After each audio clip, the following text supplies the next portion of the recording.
That is why Bhagavan Ramana says, when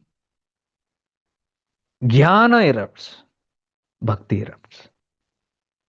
That's why he says jnana leads you to bhakti. And that's why he says jnana and bhakti are not alag, they are not different. They are one and the same. Why it is one and the same? Because when you come here, you are turning to para bhakti now, not apara bhakti. You are gone to that source from where this bhakta also is birthing. From somewhere I have come, right? The ego has come from somewhere. It is going to that source. So the ego comes from that source called love. But since it is not looking back from where it has come, it is looking outside. It sees all these objects which also have come from the same source. So when it looks at all the objects, subconsciously and intuitively, it can sense deep within that object also is deep consciousness only, God consciousness. Everything that it looks at, it knows there is a deep consciousness there. But even if it turns back and looks, it can find it here only. But by the nature of this ego to look outside, by nature only it's looking outside. So whatever it looks at, it holds on to that, it clings on to that, because it knows God is in that.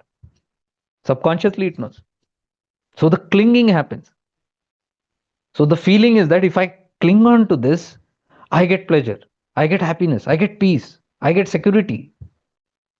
This false feeling is known as Maya. It's not true, but it gives us that kind of a feeling. If I hold on to it, and it gives also, I hold on to a person, place, thing, it gives me some satisfaction, it gives me some power, it gives me some peace, it gives me some love, happiness, security. It gives me, keep on give me. So I keep on grabbing these things, thinking it is there. But unfortunately, all these things which are there are that which comes and goes. They appear and disappear. Because they're not real, like dream objects, come and go. So anything you hold, it's not permanent. It might drop while you are holding it. When it drops, there is dukkha. Till now, you are getting that supply continuously. Now that drops. Immediately, what happens? There is a disconnection. You are connected to that. You are experiencing love here or security here, whatever. Peace here. When this thing drops because it's disappeared, it's got a limited time. Person, place, thing, it disappears, a disconnect. What was supply was there. So you are unable to connect back and feel that. So you feel dukkha. So what do you do now? By habit, you have trained. Mind has got programmed. I caught this thing, I got happiness. I caught this thing, I got love. Now that has gone. Immediately it will find a replacement. It will try to find a replacement because it's in that habit of supply. So this goes on till one becomes aware it is not there. That is called the process of self realization. That is what we are talking about, these three phases. Apara is simply madness. Anvopaya. It is in that object, it is in the temple, it is in that ritual, it is in that guru, it is in that path. Madness. It is there. Why it is considered better than the worldly thing? Because worldly people think it is in the gold, it is in the money, it is in the wine, it is in cars, it is in careers. Worldly people. Now Vasana changes, what happens? They say, no, no, no, no, it is not in the car. It is in an ashram. It is not in a Michael Jackson celebrity. It is in a guru.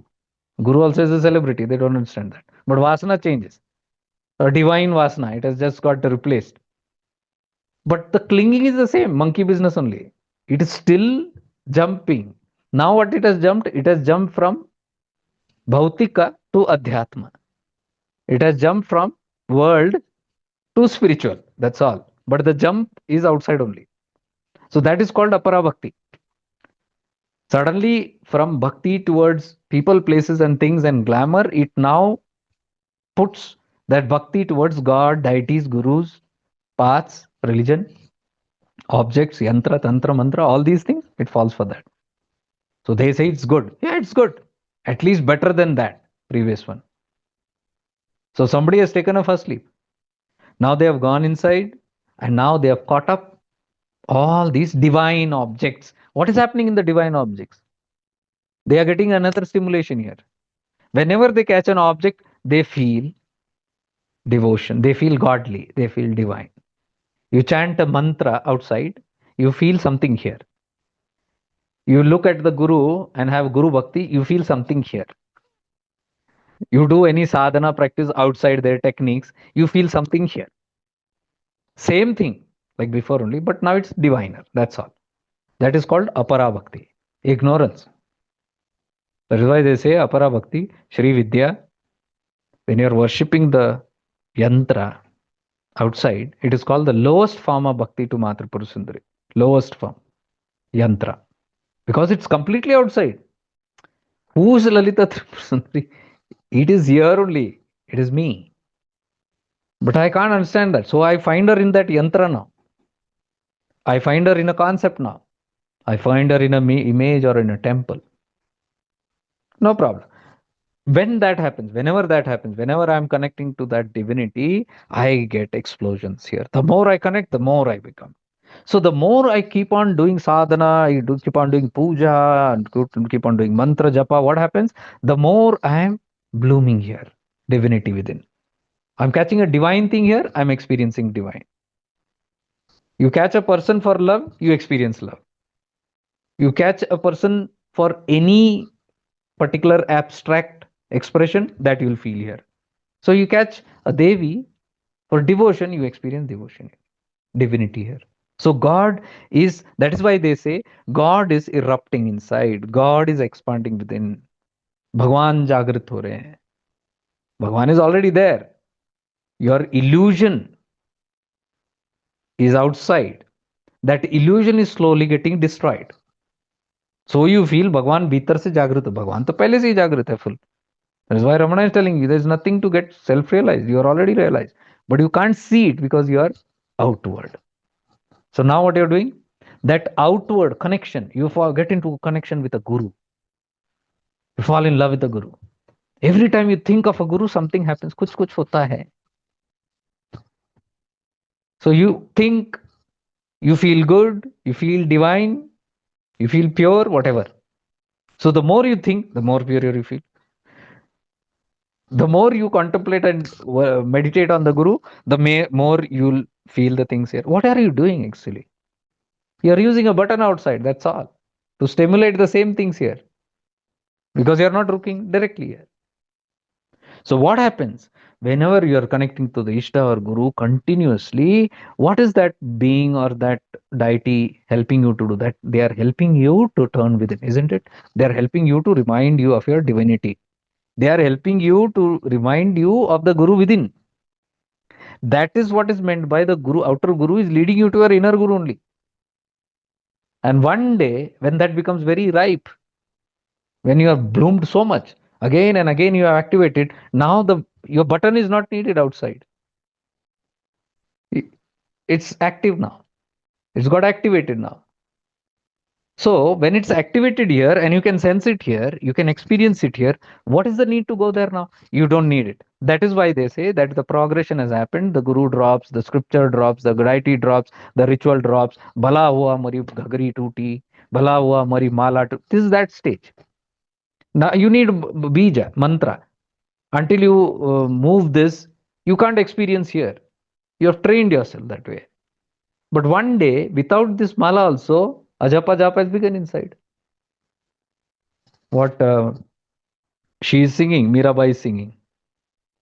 It is not about that.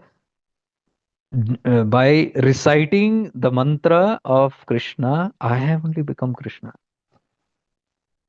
What is the meaning of that? So when we say I become that, I worship the Guru and I and the Guru become one. People don't understand this. They think two images of this devotee and the guru have merged.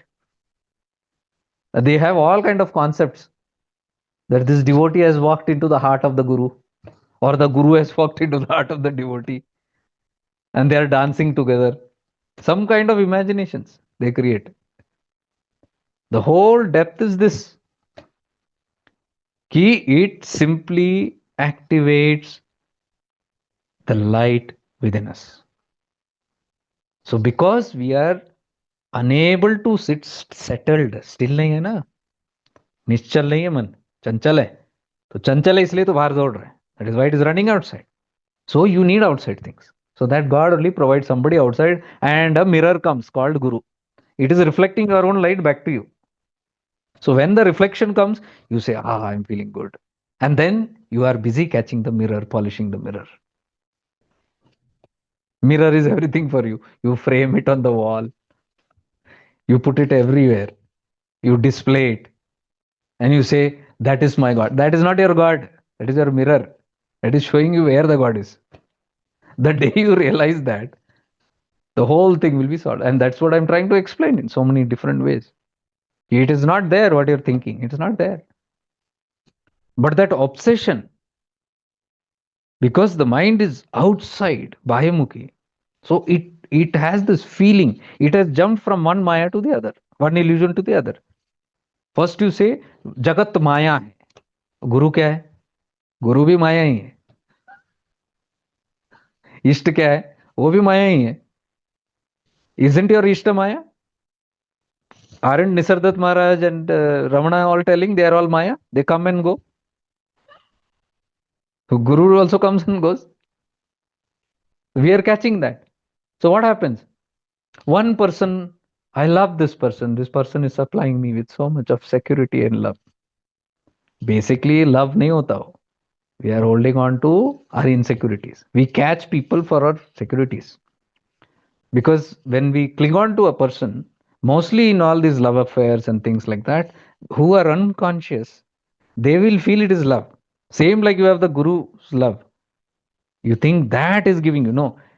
Whatever you catch onto is giving you some source of security, some source of assurance, hope.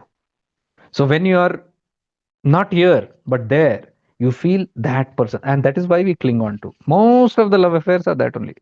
You can say 99% or all that. It's not aware of what it's doing.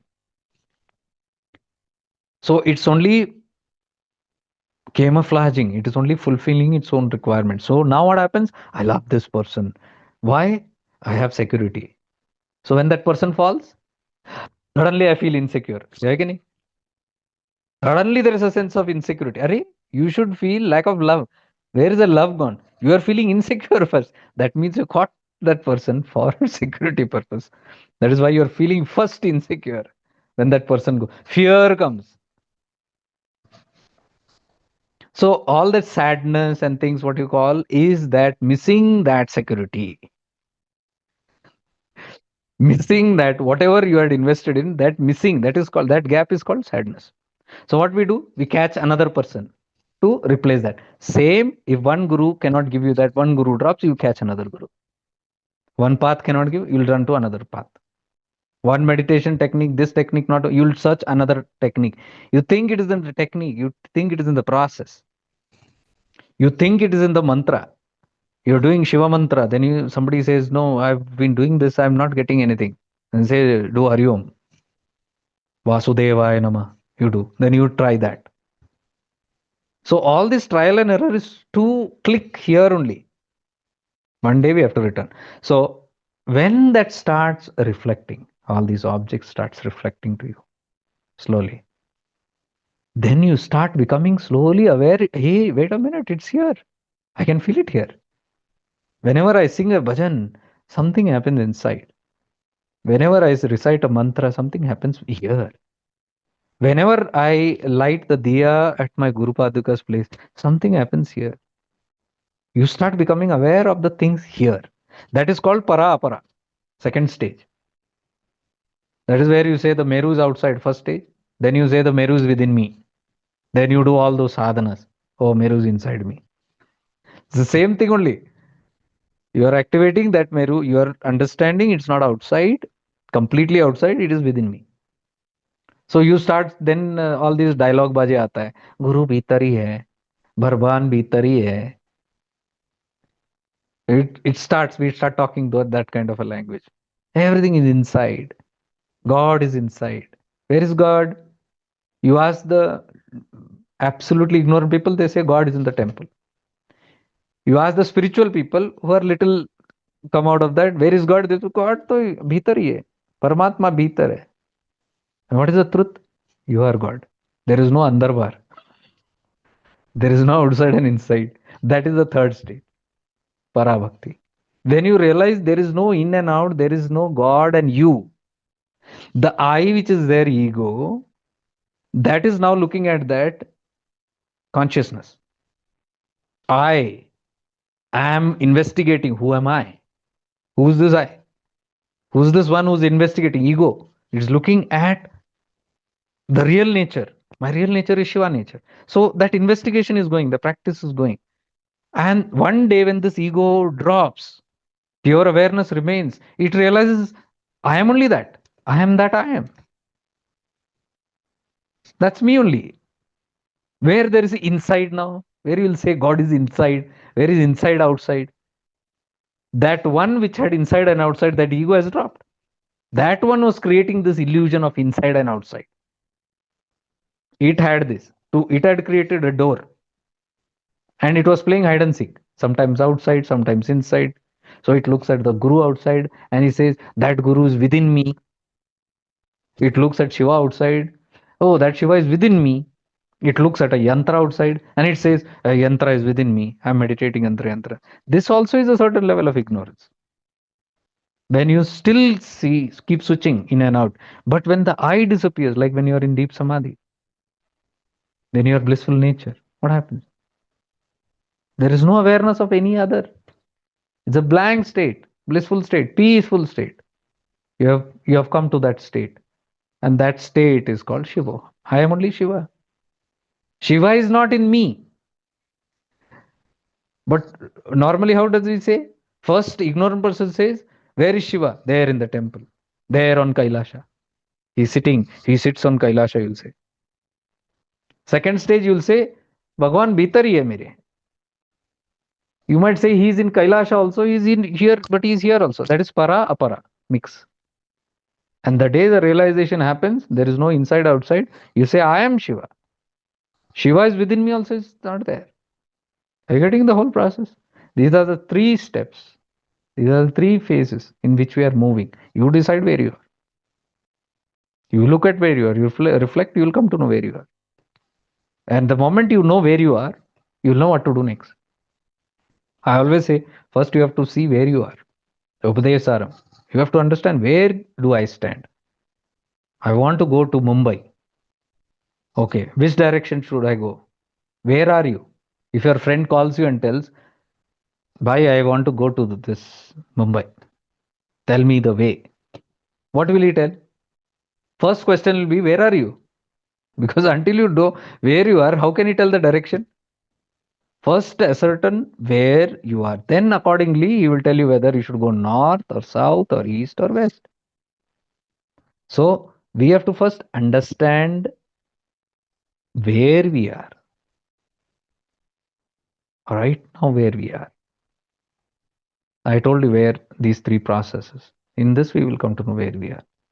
Then it will become easy to choose what is next. Instead of simply running around, and having all the posters of all gurus and keeping all the yantras, there is no end to this craziness. It's craziness. It's some ignorance is still there. So that song, Bhala Hua Mari Gagri Tuti, Bhala Hua Mari Mala Tuti, which Kabir is singing, is introducing you to Parabhakti, the third state. People like Kabir are Avadhuts. They will give you introduction to third state. Leave all this, they will say. That is why they criticize openly. What is there in your mantra? What is there in your tantra? What is there in this and that? That song of Kabir which say, Na mai Kaaba mein, na mai Kashi mein. I'm not in Kashi, I'm not in Kailash, I'm not in Kaaba. Where am I? To tere paas re. मोको कहाँ ढूंढो रे बंदे, मैं तो तेरे ही पास रे. Means, where are you searching me? Why are you searching me in Kaaba, Kailash, here, there? I am here only. And that's what exactly I'm trying to say. You look, turn and see, it's here. You don't turn and see, then this only projects as a reflection and comes back. So you go to Kailash, what happens? You travel all the way to Kailash. Kailash Yatra jana hai. Kyun? The Shiva is there. What happens when you go to Kailash? Tell me, this very seriously tell me.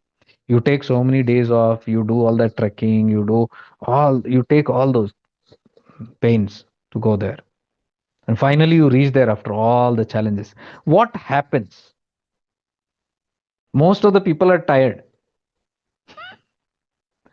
They are looking at it, oh, wonderful and wonderful. And some are busy calculating their flights back and what to do next. 15 days, 20 days they took to reach there. Now, when they are reaching there, the cold is too much, the climate is not favorable, and things are not. I'm getting dizziness, I'm getting headache, I'm getting this and that. You are planning now, I'll finish. Ek bar darshan ho jaye. What darshan you will get there? And even if you sit, you can't meditate. Even if you meditate, what will happen? You might go into samadhi. That samadhi, you can do it in your bedroom also. Same samadhi. Is it a different experience? Same one it is. So that is why Kabir is singing there. ना मैं कैलाश में, ना मैं काबा में, ना योग तप में, ना संन्यास में. I am not in grahastha, I am not in sannyas, I am not in all these things. Then where are you? मैं तो तेरे पास रे. I am here only. So it's only one change. That is what we are calling as awareness. You become self-aware. You become aware of the ignorances. You become aware of what am I chasing? Where am I going? You become aware of who am I, who's chasing. So it's this whole path is about self-awareness. You become more aware, everything opens. That is why this Gyan Chakshu khul jata hai. One moment Viveka opens up and you are like waking from a dream. You'll say, what the hell am I doing? And then it will no more make sense to you. Like when I woke up from the dream, till then I was playing around with many objects, many divine objects, many things I was doing. But when I woke up one day, it simply did not make sense anymore. It just opened up. And there was crystal clear clarity. It's not in all these things. So why can't I just focus on where it is? And that changes the whole thing. So that is called the Chiti coming to the Viveka. Opening your Viveka means giving you the wisdom. This whole wisdom opens up.